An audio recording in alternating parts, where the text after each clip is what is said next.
Well, it's been quite some time since I've done a movie review on this channel, and I've been extremely busy lately. I know you hear that from me a lot, but even more so than the norm lately, and that's looks like it's going to continue into the fall.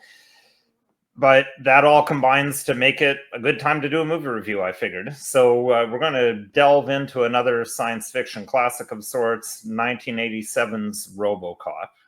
Have a look at that in today's episode.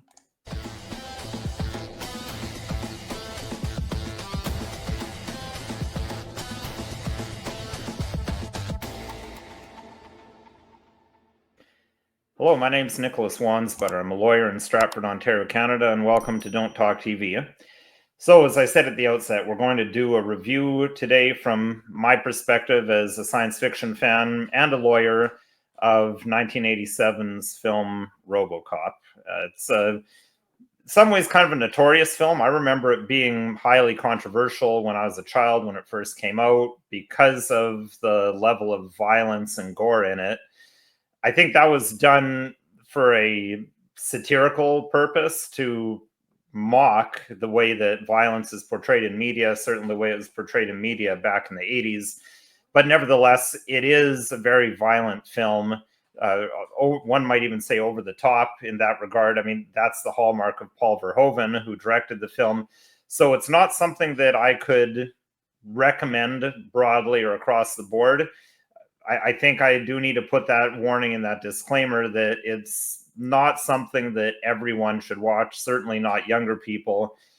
And it is quite gory. And I mean, it's a 1980s film. It's got a lot of some of that 80s stuff. It's got drug use, specifically cocaine use on screen, and some sexual themes. So it is definitely worthy of an R rating and something to be watched with caution by a mature audience. But before we get into it more, I should remind people of the mugs. We've still got these, again, selling them at cost, just plus shipping. So by the time you're all in on shipping, you're probably looking around $25.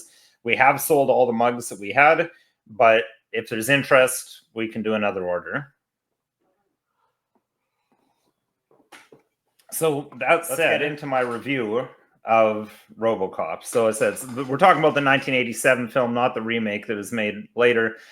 Just to give a brief synopsis, it takes place in about the year 2029, 2030, i.e. it's a near future dystopian film featuring a rather prophetically envisioned Detroit that's on the verge of societal and economic collapse. So in all that, this huge conglomerate, Omni Consumer Products, is given all kinds of power. The city's privatizing all sorts of things, and one of the things that they privatize is the police force. So in this context, you've got this police officer, Alex Murphy, who's killed in the line of duty and then kind of rebuilt, resurrected in a way as this cyborg Robocop. So from there, he starts fighting crime, getting popular with the people, but then starts to figure out some of the darker things that are going on with Omni Consumer Products, called OCP, and he sets out to try and right those wrongs, and really solve his own murder case while he's at it. So that's kind of a synopsis of the film. It's a very 80s film. With a lot of the ambiance to it, the music, the way people dress, the way people act, which kind of makes it fun in its own right. But the topic of corporate greed and the complete and utter disregard of human life is a huge theme in this movie, which is more relevant than ever, I would argue, in 2025 as it was in 1987. It's interesting. You don't really see films. I mean, now granted, I don't really watch modern films, so viewers can correct me if I'm wrong on this, but I don't think you really see films in the 2020s like you did in the 80s that were really dealing with this issue of corporate greed. And again, that just total disdain and disregard for human life as long as they're making profit. So that's a very relevant theme that makes this movie worth watching, in my view, today, because that's going on, in my view, more than it was in the 80s. Maybe it was starting in the 80s, Some writers of fiction were maybe trying to warn about it. Some people would say, well, they're trying to normalize it. I don't think they're trying to normalize it. Maybe they were, but normalizing or not, people had the ability to watch these films, consume this art, and take on board some of these messages. But it's ironic. It's like people talk about during COVID. Everyone identifies with the rebels or the brown coats or the people fighting against the system. Yet when the chips are actually down, everyone just follows.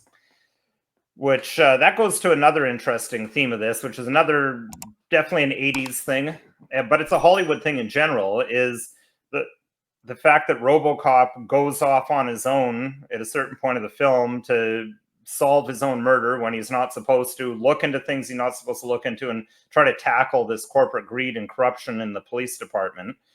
I find that interesting because this is always presented as what heroes do in Hollywood, yet do we ever see that in real life?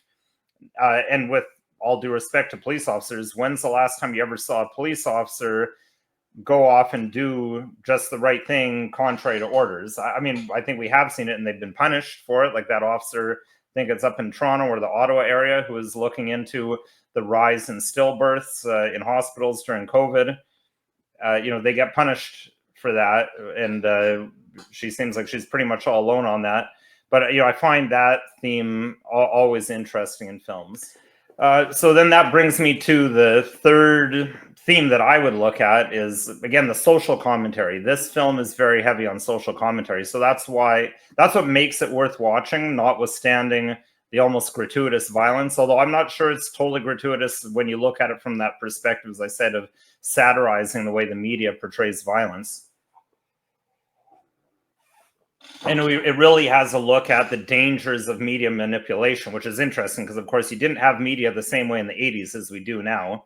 But they were still, nevertheless, that's a important theme in the film, the dangers of media manipulation along with corporate capitalism and how that could really be corrosive to society.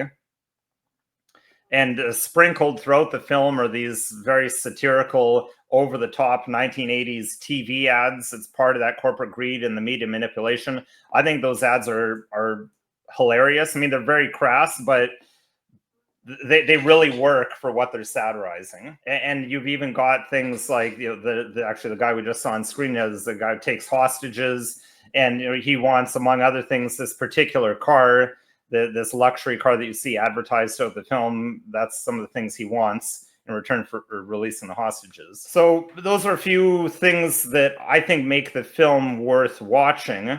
I guess to give it a review of how much do I like it? I mean, it's not one of the few films that I would add to my collection because I do find the violence a little bit too disturbing. But again, it's one of those films that I think is worth watching to study. I'm not a huge fan of Paul Verhoeven. I think he absolutely massacred Starship Troopers. I could go on a whole rant about that because Starship Troopers is a fantastic novel that he absolutely butchered. His style is very satirical, though. It's not meant to be taken fully seriously. So I think you approach it from that regard. It makes the film something worth watching as social commentary. So not one of my favorite films for entertainment purposes, but certainly something worth watching, I would argue. So all that said, this video, of course, is not legal advice. If you need legal advice, call a lawyer. If you want me to be that lawyer, my contact information is listed below. You should always get a lawyer who can give you advice that's tailored to the specifics of your situation. We're always open to suggestions on things you'd like to see us cover. You send that email to the email address listed below, don'ttalktv@protonmail.com, for anything Don't Talk TV related. And we'd be happy to try to address it if we have time. And that would include movie reviews.